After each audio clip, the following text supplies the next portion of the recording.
إكسبريس اف ام تزيد في القيمة.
اولا نحب نعتذر لكم باسم الزملاء الكل اعضاء هيئه التنسيق والصياغه على هذا التاخير، لان كنا في حساباتنا في بالنا باش نكملوا في بدايه الحصه بعد الظهر، لكن تواصل النقاش وتواصل التعديلات، واليوم انتهينا من المصادقه على هذا التقرير العام بعد مناقشته بين الأمس واليوم في حصص متتالية.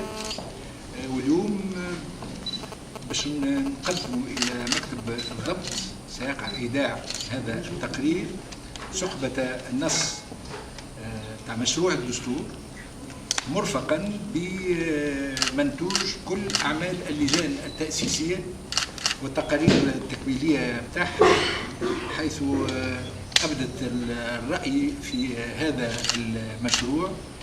وسنحيل كل هذه الوثائق إلى السيد رئيس الجمهورية، إلى السيد رئيس الحكومة، وكذلك إلى كل نواب المجلس الوطني التأسيسي.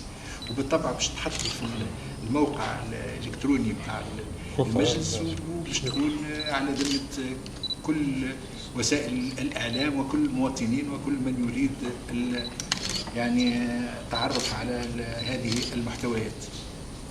تعرفوا هذه مناسبة أولا باش نشكر كل النواب ونحيي المجهودات الكبيرة اللي قاموا بها طوال سنة ونصف، سواء كان على مستوى أعمال اللجان التأسيسية، وهذه تحية خاصة إلى أعضاء هذه اللجان التأسيسية، أو في الجلسات العامة اللي تابع أشغال المجلس. يعرفوا أن عدد لا بأس بها خصص لمناقشة كل المسودات المتتالية. المسودة الأولى اللي صدرت في شهر أوت 2012، المسودة الثانية في شهر ديسمبر، والمسودة الأخيرة بالطبع هي التي كانت القاعدة التي انطلقنا منها لصياغة هذا المشروع في نهاية الأمر. شعورنا اليوم بعد تحية أعضاء الهيئة التنسيقية، هيئة التنسيق والصياغة اللي بدون معناتها إطراء نجم نقول عملوا بجد وتفاني في جلسات ماراثونية تواصلت منذ أكثر من شهرين